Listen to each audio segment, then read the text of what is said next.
The smoke still haunts my lungs. In my first life, as the ballroom burned, my billionaire husband ripped the flaming debris off his mistress and left me to burn alive. Now, I've woken up exactly 7 days before the fire. This time, I'll let him play the hero. To his grave, the smell of burning flesh is something you never forget, especially when it's your own. In my previous life, October 21st was supposed to be the crowning achievement of my career. I was hosting the annual Foundation Gala at the St. Regis in Manhattan, raising millions for pediatric research. I wore a custom emerald Oscar de la Renta gown. I stood beside my husband, Preston Hayes, the golden boy of Wall Street, the man I had loved since we were 22. We were New York's untouchable power couple, until the explosion. A catastrophic leak in the hotel's auxiliary kitchen gas lines turned the grand ballroom into an inferno in seconds. The blast knocked me backward, pinning my lower half beneath a massive, shattered crystal chandelier and a flaming structural beam. The pain was blinding, a white-hot agony that stole the breath from my lungs. But what broke me wasn't the shattered bones or the searing heat. It was what I saw through the thick, choking black smoke. Preston had been standing only 10 feet away from me when the blast hit. He wasn't pinned. He was bleeding from a cut on his forehead, but he could move. "Preston!" I screamed, my voice tearing my throat raw. "Help me, please!" He turned, his eyes locking onto mine. For a fraction of a second, I saw him register my agony. I saw him see the flames licking at the hem of my emerald dress. But then, a sharp, panicked cry echoed from his left. "Preston! The baby!" It was Serena, my supposed best friend, and the vice president of public relations at Preston's firm. She was trapped behind a collapsed banquet table, coughing frantically. Preston didn't hesitate. He didn't even look back at me a second time. He sprinted towards Serena, throwing his tuxedo jacket over her head, violently kicking away the debris that blocked her path. He scooped her into his arms, kissing her soot-stained forehead. "I've got you," I heard him scream over the roar of the fire. "I've got you both." Both? The realization hit me harder than the falling ceiling. They were sleeping together. She was pregnant. And the man I had devoted my entire life to, the man whose empire was built on the foundation of my family's generational wealth, was leaving me to die so his bastard child could live. As Preston carried her through the emergency exit, the heavy fire doors slamming shut behind them, the flames finally reached my face. My final moments were consumed by an agonizing, suffocating heat, and a hatred so profound I swore it would outlast death. And it did. I woke up gasping, my hands desperately clawing at my face, expecting to feel charred skin. Instead, my fingers brushed against smooth, cool silk. My chest heaved as I bolted upright. I wasn't in the burning ballroom. I was in my own bed, in our sprawling Upper East Side penthouse. The morning sun was filtering through the floor-to-ceiling windows, casting a golden glow over the pristine white sheets. I looked down at my hands. Perfect. Unblemished. No soot, no burns, no twisted fingers. Trembling, I snatched my phone off the nightstand. The screen lit up. October 14th. 7 days before the gala. 7 days before the fire. A hysterical, breathless laugh escaped my lips, tears streaming down my face. I had been reborn. The universe, in all its dark, twisted irony, had thrown me back in time. The smell of smoke was still phantom in my nostrils, but the air in my bedroom was crisp and clean. The heavy oak door to the master suite creaked open, and my stomach violently plummeted. Preston walked in, holding 2 steaming mugs of artisanal coffee. He looked exactly as he always did, impossibly handsome, his dark hair perfectly styled, wearing his crisp Tom Ford loungewear. The loving, devoted husband. "Morning, beautiful," he smiled, setting a mug on my nightstand and leaning in to kiss my forehead. I had to force every muscle in my body not to recoil, not to scream, not to wrap my hands around his throat and squeeze until his eyes bulged. "You look a little pale, Maddie," he murmured, brushing a lock of hair behind my ear. "Are you stressed about the gala next week?" The gala. The word echoed in my mind like a death knell. "Just a bad dream," I managed to whisper. keeping my eyes cast down so he wouldn't see the absolute murder swimming in them. A really, really bad dream. "Well, you've been working too hard," he said smoothly. "Serena actually offered to take over the final seating arrangements today so you could rest. She's such a lifesaver, isn't she?" I looked up at him, studying the micro expressions on his face, the casual mention of her name, the complete lack of guilt. He was a sociopath, a brilliant, charming, remorseless sociopath.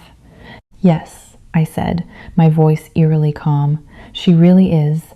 Tell her I appreciate it." As Preston walked into the master bath to shower, I grabbed his phone from his discarded suit jacket.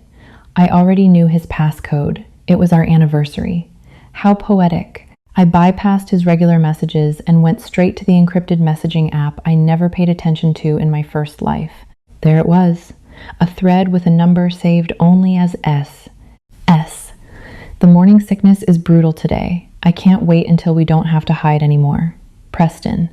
Just one more week, baby. Once the gala is over, I'm initiating the divorce. My lawyers have the ironclad strategy ready. She won't see a dime of the offshore accounts. S. I love you, and the baby loves you. Preston. I love you both. I'd burn the world down to protect you." I stared at that final text. I'd burn the world down to protect you. He quite literally did. I carefully placed the phone back exactly where I found it. The panic and trauma that had gripped me just moments ago evaporated, replaced by a cold, calculating stillness. I wasn't the naive, loving wife anymore. I was a ghost who had walked out of the fire. And if Preston wanted to play with fire, I was going to give him the inferno of a lifetime. I didn't spend the next 3 days crying. I didn't confront Preston. I didn't fire Serena. Instead, I became a ghost in my own life, meticulously laying the groundwork for their destruction. My first stop was a dingy, windowless office in Queens to meet with Nolan, a former FBI forensic accountant turned private investigator. Nolan was a paranoid cynic who trusted no one, which was exactly why I paid him a retainer of $50,000 in cash. "I need everything," I told him, sliding a hard drive across his scuffed metal desk. I had spent hours copying every file from Preston's home office safe. I know about the Cayman accounts. I know he's siphoning funds from my family's trust into Hayes Global, and I know he bought a $6 million brownstone in Tribeca under an LLC. Nolan raised an eyebrow, lighting a cheap cigarette. "You know a lot for a society wife, Mrs. Hayes." "I had an epiphany," I replied coldly. "I need the paper trail bulletproof. I need it so damning that the SEC will be kicking down his door before the ink on the divorce papers is dry. How fast can you get it done?" "Give me 4 days," Nolan grunted. "But if you're planning a divorce, you usually do this after you move out." "I'm not planning a divorce," I said, standing up and pulling my sunglasses over my eyes. "I'm planning a funeral for his reputation." By Thursday, 3 days before the gala, my plan was locked in. I knew exactly how the fire had started in my first life. A pressurized gas valve in the St. Regis Auxiliary Kitchen had been improperly installed by a third-party catering team. At exactly 9:45 p.m., as the main course was being served, the pressure triggered an explosion that blew out the shared wall between the kitchen and the ballroom. I couldn't stop the explosion without raising questions about how I knew, and frankly, I didn't want to stop it. The hotel was heavily insured, and this time, the blast was going to serve as the ultimate crucible. I just needed to make sure I wasn't collateral damage. Thursday afternoon, I walked into the Hayes Global corporate offices to finalize the gala details. Serena was waiting for me in the boardroom, her fake, sympathetic smile plastered across her perfectly contoured face. "Maddie," she cooed, standing up to hug me. The scent of her expensive Tom Ford perfume, the exact same perfume Preston wore, made my stomach churn. "You look so tired. I told Preston you needed a spa day." "I've been busy," I said, gracefully extracting myself from her embrace. "Let's look at the seating chart." She pulled up the digital map of the ballroom. In the original timeline, Preston and I were seated at table 1, right in the center of the room beneath the massive crystal chandelier. Serena had been seated at table 12, near the back exits, safe. "I've made some adjustments," I said smoothly, tapping the screen. We're expecting the governor to make an appearance. I need table 1 moved closer to the podium, away from the center floor. And, Serena, since you're handling the press pool, I need you at table 8. Serena frowned, looking at the map. Table 8 was situated directly against the wall adjoining the auxiliary kitchen, the exact epicenter of the impending explosion. Table 8 is a little out of the way, don't you think? She asked, a hint of annoyance in her voice. I usually sit closer to to the executive team to manage the optics. The press pool is staging near the kitchen corridors. I lied flawlessly, my voice dripping with honeyed authority. I need my best person on the ground, managing the photographers before they enter. Can you handle that? Or should I ask one of the junior associates? Her pride flared exactly as I knew it would. No, I can handle it. Table 8 is fine. Perfect. I smiled. That night, Preston took me out to Le Bernardin for a pre-gala celebration. He held my hand across the table, his thumb tracing my wedding band. You've pulled off a miracle with this event, Maddie, he said, his eyes practically sparkling with deceit. I'm so lucky to have you. You're the foundation of everything I've built. Yes, I thought, taking a slow sip of my vintage Bordeaux. And when the foundation crumbles, the whole house comes down. I couldn't do it without you, I replied, smiling over the rim of my glass. I just want Saturday night to be unforgettable. It will be, he promised. On the morning of the gala, I made one final adjustment. In my previous life, I had worn a heavy, restrictive ball gown and 5-inch stilettos. This time, I had my Taylor Rush alter, a sleek, tailored Alexander McQueen pantsuit. It was elegant, powerful, and most importantly, I could run in it. Underneath, I wore a discreet, fire-retardant base layer I had purchased from a tactical supply company online. Paranoia? Maybe. But I knew exactly how hot those flames could get. At 6 p.m., Nolan texted me. The files are secure. The SEC drop is ready on your signal. Hold it until tomorrow morning, I texted back. Let them enjoy the party. By 8 p.m., the St. Regis Ballroom was packed with New York's elite. The champagne was flowing, the string quartet was playing, and the atmosphere was electric. I stood near the podium, watching the room with the detached precision of a sniper. Preston was schmoozing with hedge fund managers near the bar. Serena was sitting exactly where I put her at table 8, right against the kitchen wall. She kept throwing impatient, longing glances toward Preston. I checked my gold Cartier watch. 9:40 p.m. 5 minutes. My heart began to hammer against my ribs. The phantom smell of smoke invaded my senses, and for a terrifying second, my hands began to shake. I remembered the weight of the chandelier. I remembered the feeling of my skin blistering. Breathe, I told myself. You are not the victim tonight. I discreetly stepped away from the podium, moving toward the grand double doors at the front of the ballroom, the main exit. I positioned myself right next to the thick stone archway, completely clear of the heavy chandeliers and the temporary stage structures. 9:40 p.m. Preston noticed me standing by the doors. He excused himself from his conversation and began walking toward me, a charming, questioning smile on his face. He was halfway across the room. Maddie, what are you doing all the way over here? He called out over the chatter of the crowd. I didn't answer. I just looked at him, my expression completely dead, stripping away a decade of love, devotion, and fake smiles. He stopped walking, his smile faltering as he read the sheer, unadulterated hatred in my eyes. Maddie? He asked, taking a confused step forward.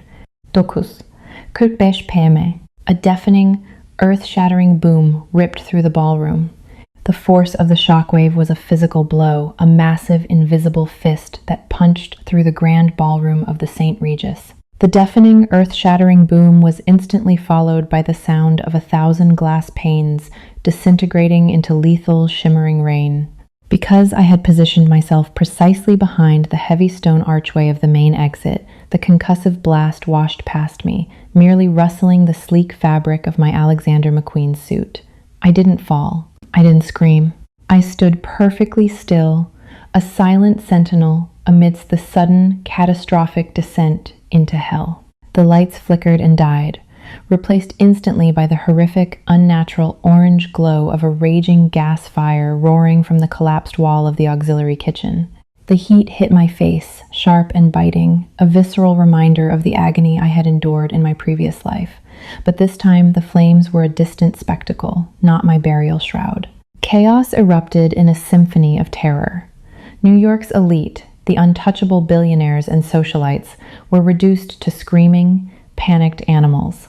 Tuxedos were ripped, couture gowns were trampled underfoot, and the heavy scent of expensive perfumes was swallowed completely by the acrid, choking stench of sulfur, pulverized drywall, and burning electrical wire. I looked toward the center of the room, exactly where I had been seated in my first life. The massive 3-ton crystal chandelier tore free from its ceiling mounts. It plummeted with a sickening crash, crushing the empty chairs at table 1 and sending lethal shards of crystal flying like shrapnel. If I had been there, I would have been pinned. I would have been broken. My eyes scanned the smoke-filled room, hunting for my targets.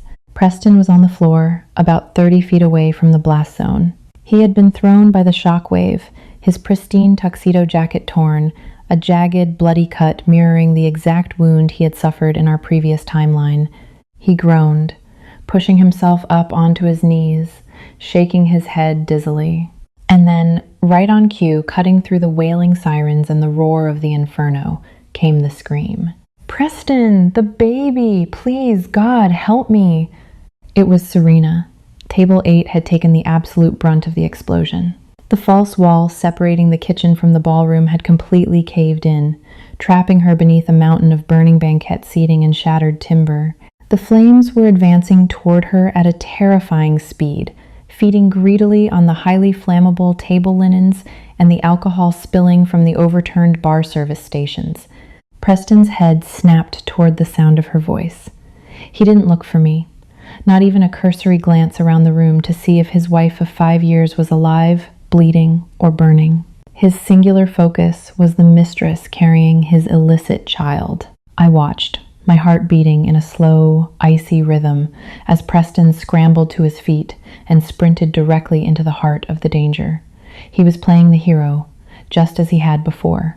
He violently kicked away a burning chair, tearing his jacket off to shield his face from the blistering heat as he closed the distance to Serena. "I'm here! I've got you!" he shouted, his voice cracking from the thick, black smoke rapidly filling the ballroom. He reached her, desperately grabbing the heavy, smoldering slab of drywall that had pinned her legs. He strained, the muscles in his neck bulging, and managed to heave the debris off her. She sobbed hysterically, throwing her soot-stained arms around his neck. He hauled her to her feet, holding her tight against his chest.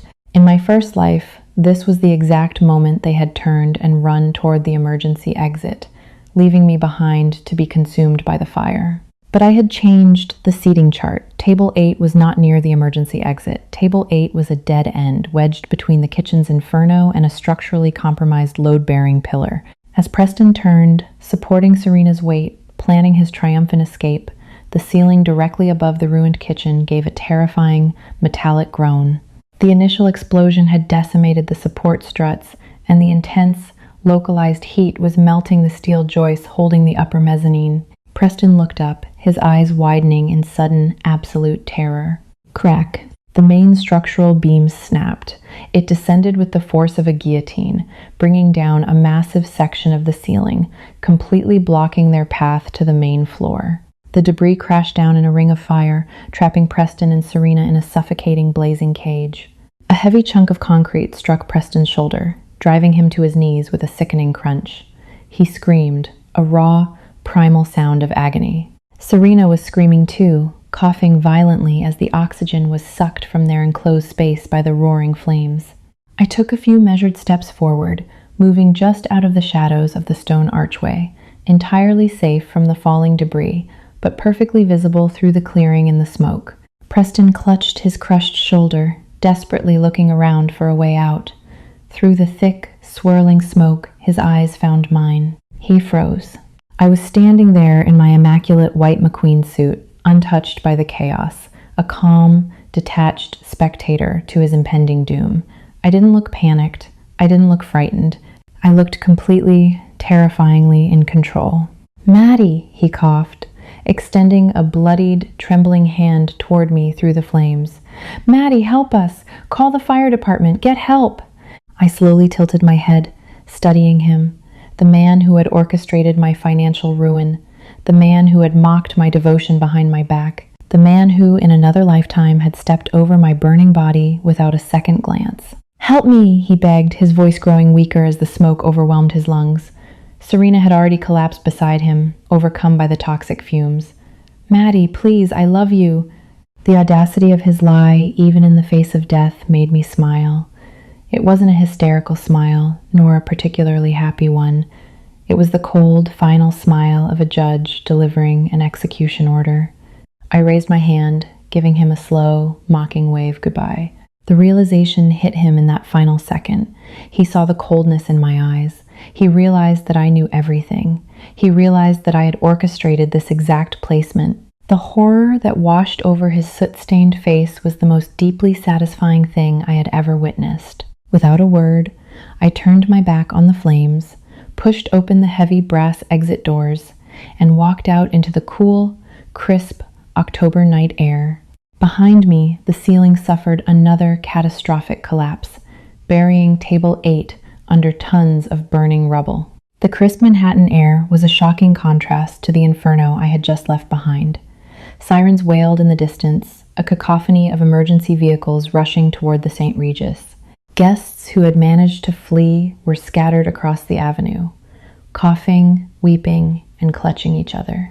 I immediately dropped to my knees on the pavement, forcing harsh, ragged breaths into my lungs, and let the adrenaline produce real tears. When the paramedics finally reached me, I was the picture of a traumatized, devastated wife. I clutched the EMT's jacket, begging them to go back inside, crying out that my husband was still in there. It was an Oscar-worthy performance, fueled by the residual trauma of my first life. They wrapped a silver thermal blanket around my shoulders and loaded me into an ambulance, assuring me they were doing everything they could. But I knew the truth. Fire is an incredibly efficient eraser. It took the fire department 6 hours to completely extinguish the blaze. It took them another 12 hours to safely navigate the structural instability of the ballroom and reach the epicenter of the collapse. At 3 p.m. the next day, a grim-faced fire chief visited my hospital room, where I sat sipping lukewarm water and pretending to stare vacantly at the wall. He delivered the news softly.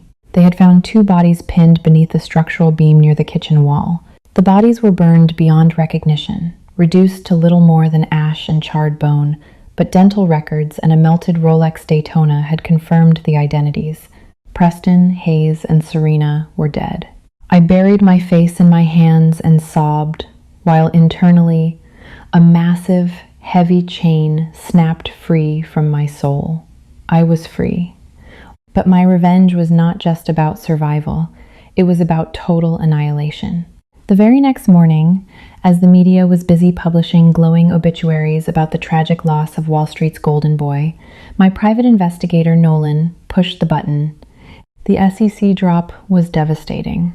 Nolan anonymously leaked the heavily encrypted hard drives to major financial news outlets, the Securities and Exchange Commission, and the FBI simultaneously. The files were irrefutable. They detailed massive, systemic fraud within Hayes Global, money laundering through offshore shell companies in the Caymans, and the direct embezzlement of millions of dollars from investor accounts to fund his lavish lifestyle and his secret Tribeca brownstone with Serena. The glowing obituaries were immediately yanked, replaced by scathing headlines. The billionaire fraudster, Hayes Global built on lies. The burned embezzler. The stock of Hayes Global plummeted by 80% within the first hour of trading. Panic swept through the financial district as federal agents raided the corporate offices, seizing servers and freezing accounts. The empire Preston had built out of deceit was collapsing faster than the St. Regis ceiling. But I remained perfectly insulated. Weeks prior, I had legally distanced my family's generational trust from his corporate holdings. As his widow and without a prenuptial agreement that accounted for his illegal activities, I stepped in as the sole executor of his estate. I publicly expressed my profound shock and disgust at my late husband's betrayal of public trust, pledging full cooperation with federal authorities.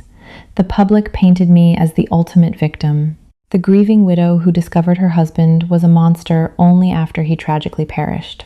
I liquidated his personal assets, sold the secret Tribeca brownstone for a massive profit, and quietly absorbed the remaining legitimate capital into my own private equity firm. 6 months later, the ashes of my past life had fully settled. I stood in the private cemetery where Preston's remains, what little they could scrape from the ballroom floor, were buried. I wore a tailored black coat, the crisp spring wind whipping around my ankles. There was no headstone yet, just a temporary bronze marker. I looked down at the freshly turned earth. I felt no guilt. I felt no sorrow. The universe had given me a second chance, a rare opportunity to rewrite a destiny that had brutally discarded me. I didn't murder Preston Hayes. I simply stepped aside and allowed his own arrogance, infidelity, and desperate need to play the hero for his mistress lead him to his own fiery grave. He chose his path. I just made sure the path was a dead end. I reached into my pocket and pulled out a single item. It wasn't a flower. It was a burnt, blackened piece of crystal I had quietly picked up from the pavement outside the hotel on the night of the fire. A piece of the chandelier that had crushed me in my first life. I tossed it onto the dirt of his grave. "I told you the gala would be unforgettable, Preston," I whispered to the wind, my voice steady and cold. "Rest in ashes." Turning my back on the grave, I walked away, the sound of my heels clicking sharply against the cobblestone path. I stepped into my waiting town car, the city of New York sprawling before me, vast and full of opportunity. I had burned the past to the ground, and from its ashes, I had forged my own empire. I was reborn, and this time I held the matches. Did my revenge satisfy your craving for karma? If you loved this reborn tale of betrayal and fiery justice, make sure to hit that like button, share this video with your fellow drama lovers, and subscribe to the channel for more unbelievable real-life stories. Leave a comment below telling me what you would have done if you woke up 7 days before a deadly disaster. Don't forget to ring the notification bell. Thank you for watching and supporting us always.